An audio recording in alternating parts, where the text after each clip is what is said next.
அனைவருக்கும் என்னுடைய அன்பு வணக்கம். கல்லுப்பு உணவுக்காக பயன்படுத்தக்கூடிய ஒரு பொருள். மேலும் இந்த கல்லுப்பை கொண்டு சாஸ்திர ரீதியாக செல்வத்தை ஈர்க்க முடியும்.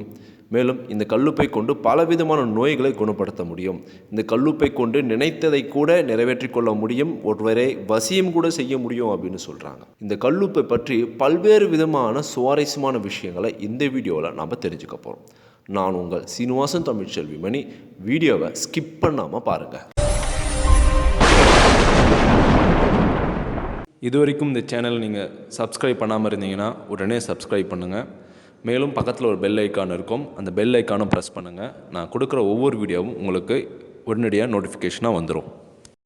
உணவுப் பொருட்களிலே கெடாமல் நீண்ட காலத்தில் இருக்கக்கூடிய ஒரு பொருள் என்னன்னு பார்த்தீங்கன்னா உப்பு மட்டும் கெடாது. உப்பில் போட்ட எந்த ஒரு பொருளையும் அது கெடவிடாது. அந்தளவுக்கு மகத்துவம் வாய்ந்தது தான் உப்பு. கல்லுப்பு இந்து சாஸ்திரத்தில் ரொம்ப முக்கியமான ஒரு பொருளாகவும் செல்வத்தின் அடையாளமாகவும் கருதப்படுது. புராணங்களில் பார்க்கடலை கடையும் போது மகாலட்சுமி அவதரித்ததாகவும் அந்த கடலில் தான் கல்லுப்பு இருப்பதால் இது மகாலட்சுமியின் அம்சம், செல்வத்தின் அடையாளமாக இந்து சாஸ்திரத்தில் மக்கள் நம்பிட்டு வராங்க. இந்த கல்லுப்பை நம்ம வீட்டில் சரியான ஒரு இடத்துல வைத்தாலும் நல்ல முறையில் பயன்படுத்தினாலும் பல்வேறு விதமான பலன்கள் நமக்கு ஏற்படும். கல்லுப்பை சமையலறையில் எந்த திசையில் வைக்க வேண்டும் அப்படின்னா, வாஸ்து சாஸ்திரப்படி சமையலறை என்பது தென்கிழக்கு திசையில் தான் வரணும். நம்ம சமைக்கும் போது கிழக்கு திசை நோக்கி பார்த்தவாறு சமைக்க வேண்டும். அவ்வாறு இருக்கும்போது நம்மளுடைய வலது கைக்கு பக்கமாக கல்லுப்பு இருக்க வேண்டும். அடுப்புக்கு கீழில் கல்லுப்பு இருக்க வேண்டும். குறிப்பாக சொல்லணும் அப்படின்னா கிழக்கு திசை அல்லது தெற்கு திசையில் தான் கல்லுப்பை வைக்க வேண்டும். கல்லுப்பை பொறுத்த வரைக்கும் எந்த பாத்திரத்தில் வச்சா மிகவும் சிறப்பு அப்படின்னா, மண் பாத்திரம் அல்லது பீங்கான் பாத்திரத்தில் கல்லுப்பை வைக்கலாம். தப்பி தவறி கூட பிளாஸ்டிக் பாத்திரத்தில் கல்லுப்பை வைக்கக்கூடாது அப்படின்னு சொல்றாங்க. மேலும் கல்லுப்பை உயரமான இடத்தில் வைக்கக்கூடாது அப்படின்னு சொல்றாங்க. அடுப்புக்கு கீழே குனிந்து எடுப்பது போல் தான் கல்லுப்பு இருக்க வேண்டும். அவ்வாறு இருந்தால்தான் கல்லுப்பின் மூலம் சகல சௌபாக்கியங்களும் ஏற்படும் என்பது சாஸ்திர நம்பிக்கை. மேலும் வீட்டில் அதிகமான தீய சக்திகள், எதிர்மறையான எண்ணங்கள், அதிகமான சண்டை சச்சரவுகள் ஏற்படுது அப்படின்னா, நீங்கள் வீட்டில் மாப்பு போடுற பழக்கம் இருந்துச்சு அப்படின்னா, அதாவது தரையை நீங்கள் தண்ணி போட்டு வாஷ் பண்ணுறீங்க அப்படின்னா அந்த தண்ணியில் ஒரு கைப்பிடி கல்லுப்பை போட்டு நீங்கள் வாஷ் பண்ணீங்க அப்படின்னா அந்த வீட்டில் இருக்கக்கூடிய எதிர்மறையான விஷயங்கள், நெகட்டிவான விஷயங்கள், நோய்கள் அகலும் விலகும் அப்படின்னு சொல்லப்படுது. மேலும் தனிப்பட்ட ஒரு நபருக்கு எதிர்மறையான விஷயங்கள், சிந்தனைகள், கெட்ட நினைவுகள் அதிகமாக இருக்குது அப்படின்னா அவங்க குளிக்கும்போது ஒரு கைப்பிடி கல்லுப்பை போட்டு குளித்தாங்க அப்படின்னா அந்த தனிப்பட்ட நபரை சுற்றி இருக்கக்கூடிய கந்திஷ்டி கூட விலகும், எதிர்மறையான விஷயங்கள் விலகும் அப்படின்னு சொல்கிறாங்க. மேலும் ஒரு குறிப்பிட்ட அறையில் நம்ம அதிகமாக பேசினாலே சண்டை வருது, அதிகமான எதிர்மறையான விஷயங்கள் தோண்டிக்கிட்டே இருக்குது, ஒரு பயம் அச்சம் இருக்குது அப்படின்னா தொடர்ந்து ஒரு 48 நாளைக்கு ஒரு கண்ணாடி பவுல்லையோ இல்லது அகல் மாதிரி இருக்கக்கூடிய ஒரு மண் பாத்திரத்திலையோ கல்லுப்பை நிறைய போட்டு கைப்படாத இடத்துல நீங்கள் வச்சிங்க அப்படின்னா அந்த ரூமில் இருக்கக்கூடிய எதிர்மறையான விஷயங்களை கூட இந்த கல்லுப்பை அப்சர்வ் பண்ணுவோம் அப்படின்றாங்க. அதுக்கப்புறம் இந்த கல்லுப்பை நீங்கள் கால்படாத இடத்துல தண்ணியில் வச்சு நீங்கள் கரைச்சி விட்டுடலாம். மேலும் வீட்டுடைய நிலைவாசலில் ஒரு சிவப்பு துணியில் இந்த கல்லுப்பை கொண்டு நீங்கள் கட்டி வச்சிங்க அப்படின்னா அந்த வீட்டிற்குள் வரக்கூடிய எதிர்மறையான விஷயங்கள், கெட்ட விஷயங்கள், பில்லி சூனியங்கள் கூட தடுக்கப்படும் அப்படின்னு நம்பப்படுது. மேலும் செல்வத்தை அதிகமாக ஈர்த்து கொடுக்கும் அப்படின்னு சொல்லப்படுது. சிவப்பு துணி என்பது செல்வத்தின் ஒரு அம்சமாகவும் கருதப்படுது. இந்த அளவுக்கு சிறப்பு மகத்துவம் வாய்ந்த கல்லுப்பை எப்போ வாங்கணும், எந்த நேரத்தில் வாங்கணும் அப்படின்னா, ஒவ்வொரு வெள்ளிக்கிழமை சுக்கிர ஓரையில் வாங்கலாம், தமிழ் வருடப்பிறப்பு அன்று வாங்கலாம், தமிழ் மாதப்பிறப்பன்று வாங்கலாம்.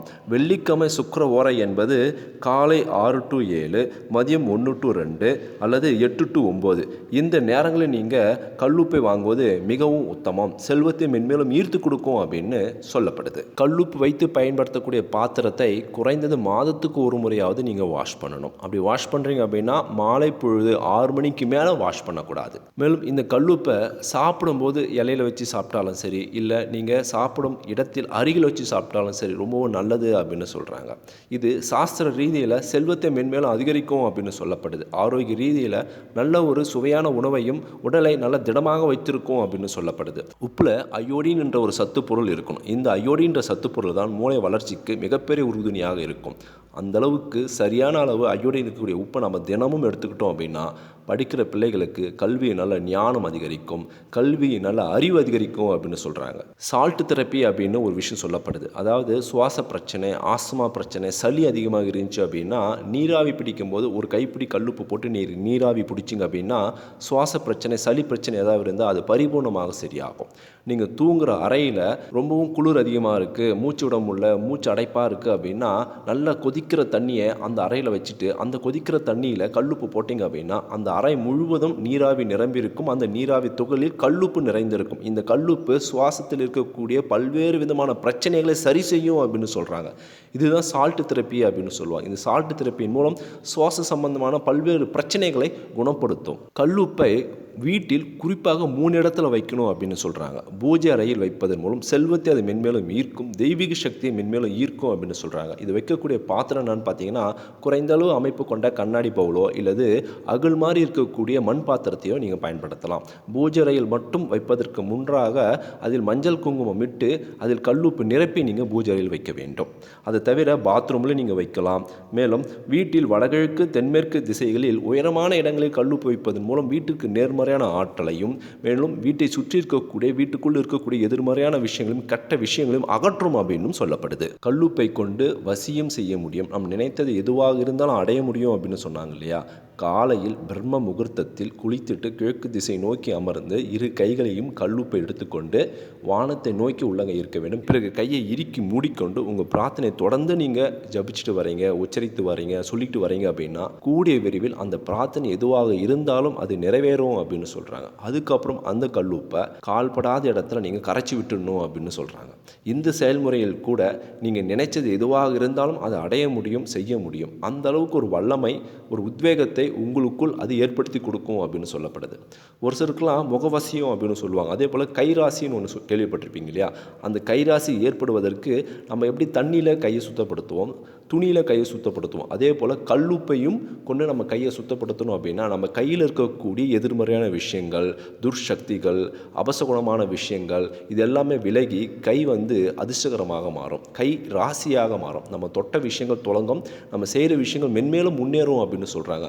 இதை நீங்கள் தொடர்ந்து செஞ்சுட்டு வரும்போது நல்ல ஒரு பலன் உங்களுக்கு கிடைக்கும். உங்களுக்கு எப்பயாவது வாய்ப்பு கிடைக்கும் போது கடற்கரைக்கு போனீங்க அப்படின்னா முடிஞ்ச அளவுக்கு குளிங்க, குறைந்த அளவாச்சு உங்கள் காலனாச்சு நினைங்க. அவ்வாறு செய்யும்போது உங்களுக்குள் இருக்கக்கூடிய எதிர்மறையான விஷயங்கள் அகற்றப்படும் அப்படின்னு சொல்கிறாங்க. அந்த அளவுக்கு மகிமை கடலில் இருக்கக்கூடிய உப்புக்கும் கடல் தண்ணிக்கும் உண்டு.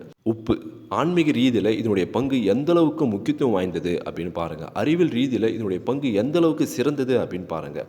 ஆரோக்கிய ரீதியில் இதனுடைய பங்கு எந்த அளவுக்கு சுவையானது அப்படின்னு பாருங்கள். ஒரு உப்பு இந்த அளவுக்கு பெருமளவு பங்கு வகிக்குது நம்மளுடைய வாழ்நாளில்.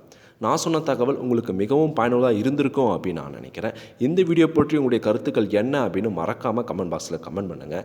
இந்த வீடியோவை அனைவருக்கும் ஷேர் பண்ணுங்கள். இன்னும் உப்பு சம்பந்தமான பல்வேறு விதமான சுவாரஸ்யமான தகவல்கள் இருக்குது. அது பின்னொரு வீடியோக்களை நம்ம பார்ப்போம். நம்மளுடைய டி தமிழ் டெக்னாலஜி சேனலை சப்ஸ்கிரைப் பண்ணுங்கள், லைக் பண்ணுங்கள். மீண்டும் அடுத்த ஒரு சுவாரஸ்யம் வீடியோவை சந்திப்போம். தேங்க்யூ ஃபார் வாட்சிங்.